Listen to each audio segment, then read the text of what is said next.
Vamos a ver Yo en el cómo texto, resolviste, porque era yo en el PowerPoint, texto, era bien conductista en la consigna. Era en la uso de consigna esa creo que decía herramienta. PowerPoint o Prezi, No decía porque me Prezi. obligué a usar el Prezi porque, bueno, dije, ya, vamos a No, probarlo. porque no usan los mismos, o sea, no es exactamente lo mismo. Pero bueno, Pero lo decía acepté, PowerPoint pero no Prezi. era la idea. Lorna la reté porque quería usar otro recurso. Estaba guiado el recurso, pero bueno, es un medio de presentación. Está bien, pero quiero aclarar Bueno, eso de entrada. no, porque yo justamente vi que decía PowerPoint y Prezi y dije, bueno, vamos a obligarme a usar el Prezi porque me hablan del Prezi y nunca lo uso. Sí, Sí, me parece que decía Prezi, Patri, ¿eh? sí, sí. Decía PowerPoint o Prezi, me parece, ¿eh? ¿Sí? No, si decía solo Sí. PowerPoint, me iba de lleno al PowerPoint, porque no, A me veces, obligué a usar Decía de el los Prezi dos. y a mucho veces no. el Prezi tiene muchos problemas. Por ejemplo, esto que necesita estar en línea, salvo que lo hayas pagado, te deja marca de Claro. agua y usa esto de los mapas conceptuales que están muy buenos, pero si yo no tengo armado un mapa conceptual en mi discurso, voy y vengo todo el tiempo de una manera que te marea. Entonces, por eso digo, es más difícil de resolver. Pero bueno, te escuchamos. Yo mucho no lo resolví, pero ahora les muestro. Vamos a ver la presentación. Eh, bueno, la presentación tiene que ver con cómo desarrolló la pedagogía en la época del peronismo para preparar a los trabajadores. ¿Qué enfoque le dieron? Según lo que vimos, hasta ese entonces era algo que le preocupaba más que nada a los liberales. Eh, seleccionando. Es muy debatido en términos historiográficos cuáles son los objetivos que tuvo Perón con la formación técnico-profesional y especialmente con la profesional. Entre ellos se destacan, sale en el texto, Mariano Plotkin, creo que se pronuncia así, sostiene que el objetivo de aquellas políticas vinculadas con la formación profesional descansaba en expandir la política industrialista y disciplinar a la clase obrera, lo que decía que buscaba peronizar a los obreros y adoctrinando a los trabajadores. Y bueno, lo que tenía también como otras posiciones, que la estrategia era de cambiar el orden instituido, cuestionando la subordinación de los saberes eruditos y librescos.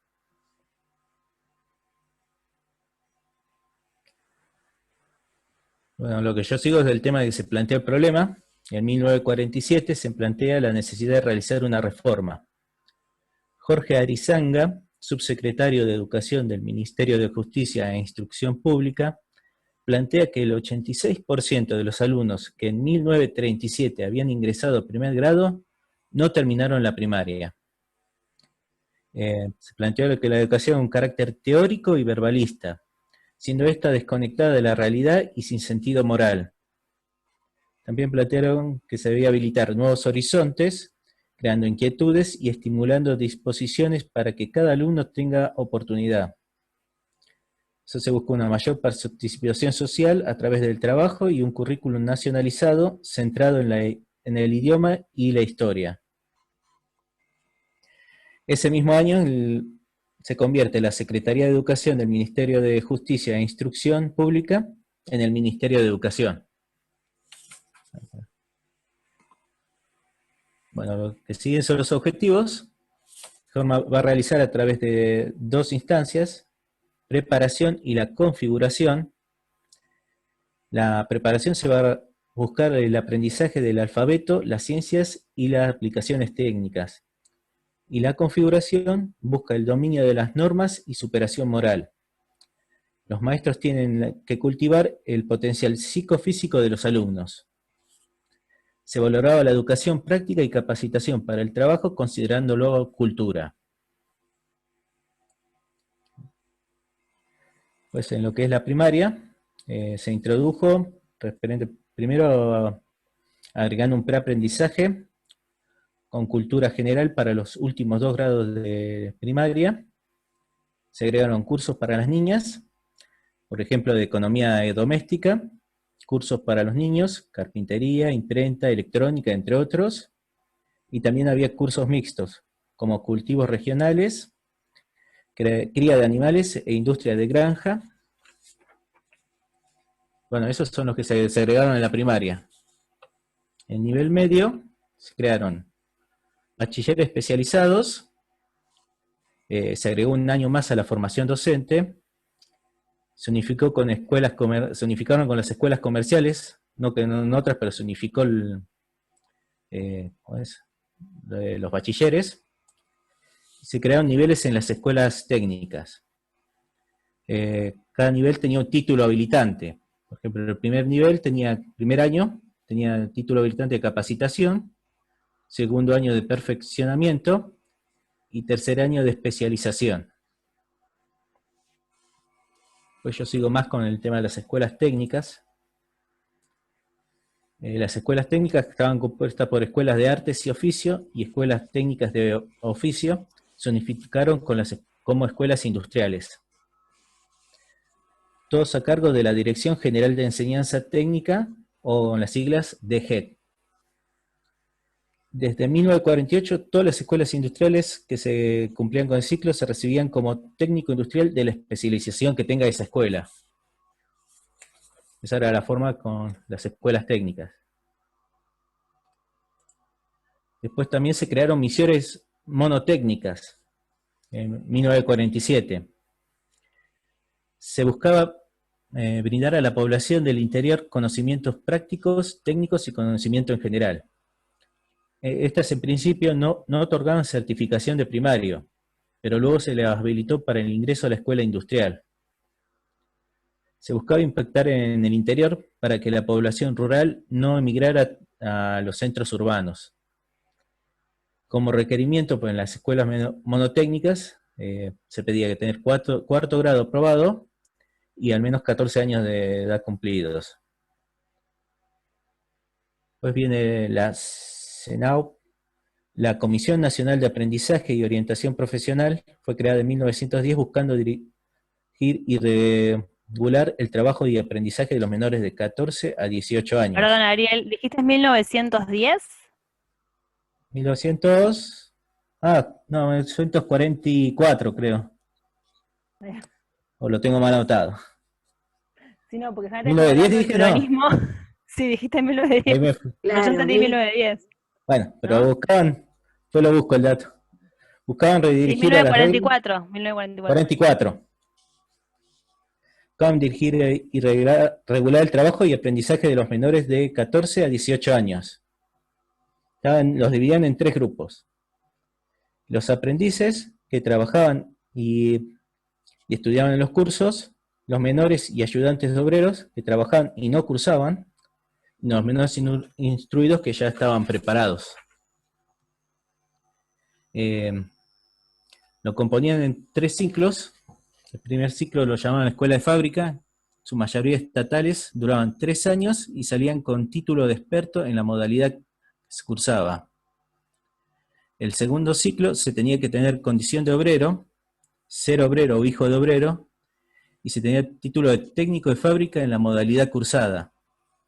Y el tercer ciclo ya vendría a ser la Universidad Obrera Nacional, lo desarrolla en otro globo, que inició en 1953, que luego pasó a ser en la Universidad Tecnológica Nacional 1959 a manos de Frondizi.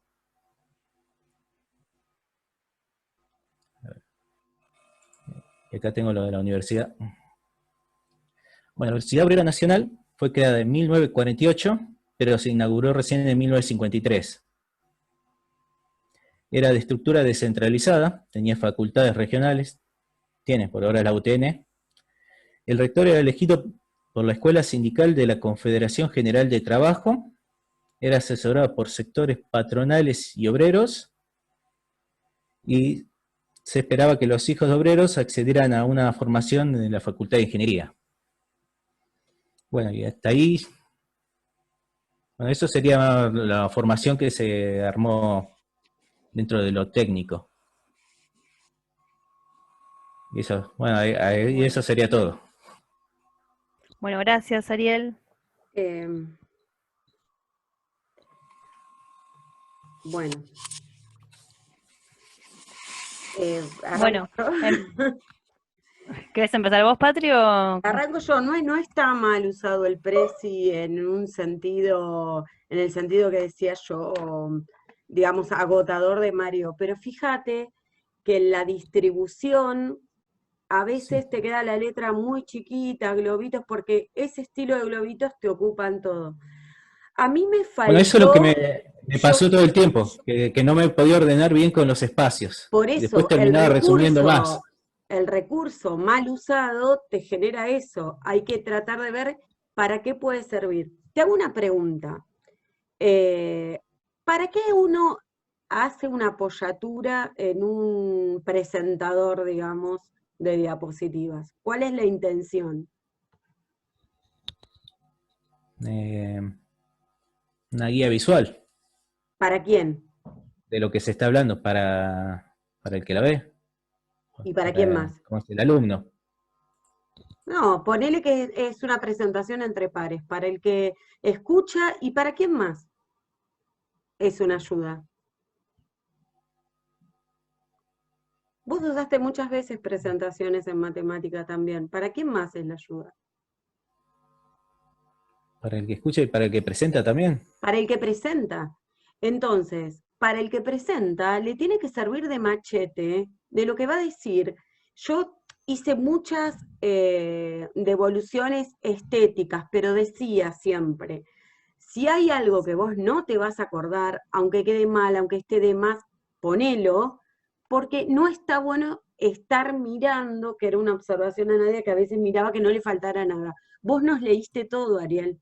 Entonces, es Sí, lo mismo, esa es la diferencia con las chicas, es lo mismo presentar algo con un apoyo visual, que tengo el apoyo visual, es mi machete, que queda bien, que además tiene un montón de otras cosas más que palabras, porque tiene una organización, tiene una estética, había que jugar con las imágenes, y yo ahí vi como que no las vi las imágenes, sí. y al leer en la forma en que leíste, yo también me perdía, por momentos no sabía cuál era tu tópico del tema. Cuando vos decías, bueno, el problema, los objetivos, lo que se planteó, yo no llegaba a entender cuál era el problema. Pensá que yo no lo leí el texto.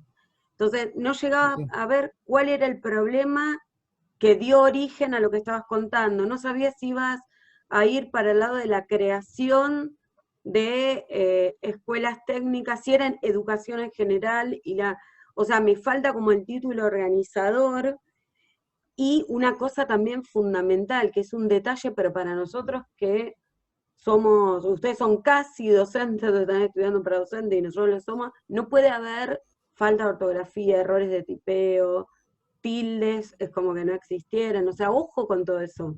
Hay que volverlo a leer, hay que practicarlo en los tiempos, pero a mí me perdía, creo que la lectura también me hacía perder, en la mitad de las cosas como que no las llegué a entender.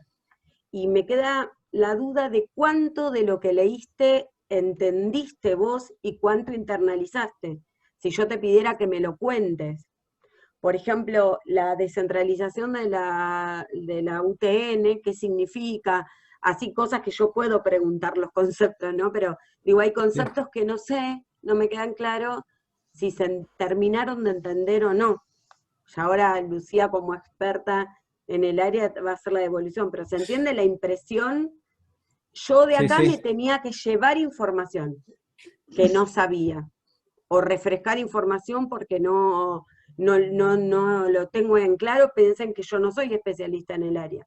Entonces, yo de acá tenía que aprender ciertas cosas, y es como que la comunicación ahí se ve interrumpida.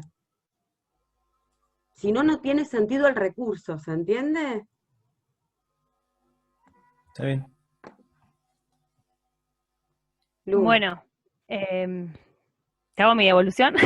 Sí, Bueno, lo que a mí me pareció, un poco yo creo que entiendo por qué Patri dice que se perdía ella al no conocer el tema, digamos, porque me parece por cómo están organizados los contenidos o los títulos que usás, hacen que tal vez no vayamos en algunos momentos al foco de lo que vos querés decir, ¿sí? O sea, más allá de lo de la lectura también, que capaz que, primero que al escuchar una lectura es como que se hace muy monótono, ¿viste? Como cuando nosotros lo vamos hablando, lo vamos explicando, vamos usando diferentes, como cierta, vamos cambiando la cadencia de la voz. Al leerlo, se hace como, se parece más monótono, entonces es como que también, yo creo que también eso nos puede un poco perder, la monotonía. Bueno, eso igual lo van a trabajar en recursos de la voz seguramente, ¿no? Pero es la impresión que me da a mí, es lo que yo les comparto, porque es la impresión que me da a mí, que puede eso influir en perdernos en lo que se está diciendo. Después me parece eso, que tiene que ver tal vez con cómo vos organizaste estas burbujas para desarrollar el contenido, en los títulos que usaste, que tal vez faltaba algún concepto esclarecedor. Por ejemplo, yo agarré un ejemplo, ¿no? Cuando vos pones objetivos, yo puse objetivos de qué, ¿sí? Si vos no decís objetivos, mismo cuando lo lees, iba a decir, porque cuando lo explicás, si no decís objetivos de qué, vos decís objetivos. Los objetivos son tales, objetivos de qué, por ejemplo, ¿no? El problema en relación a qué, ¿sí? Yo marqué marqué exactamente lo mismo, en objetivo, en el problema. Hay otro lugar que también que puse como que no estaba entendiendo de qué era. Exactamente eso. Está bien. Después, cuando yo no me acuerdo ya en qué burbuja era. Pero antes de entrar a cada burbuja en particular, otra cosa más. Digamos, en los contenidos tenemos que pensar cuando los vamos a exponer como cierto orden, si se quiere, de importancia para desarrollar. Entonces, eso tiene que estar reflejado en la presentación, porque en realidad así eso también nos queda a los que escuchamos eso. Bueno, esto es lo que se va a desarrollar, y después tenemos estos subtemas, y vamos desplegando en todo caso en subtemas para poder explicar eso, ¿sí? Acá, al estar todo así, no sabés qué tema involucra qué, porque, por ejemplo, cuando vos hablas no sé, por ejemplo, de la Dirección General de Educación Técnica, que yo sé qué escuelas agrupas, acá pareciera que fuera como todo separado, ¿sí? Porque están como separadas. Capaz hubiera sido mejor armar una sola burbuja con, bueno, cuáles son las escuelas que están dentro de la Dirección General de Educación Técnica, y de ahí poner, bueno, son estas, como subburbujas o subcuadritos o lo que sea, digamos, el recurso que uses, ¿se entiende? Porque si quedan en paralelo, parece que fueran cosas aparte, y en realidad están en relación, o sea, digamos, todo esto pertenece a este circuito de la educación técnica. Y hay otro circuito de la educación técnica que es la Comisión Nacional de Aprendizaje y Orientación Profesional. Entonces, por ejemplo, el de la UON, que te quedó aparte, yo lo pondría dentro de la comisión, porque la UON está dentro de la comisión. Perdón. Perdón, se corta ya. ¿Volvemos a entrar? Vale. Sí.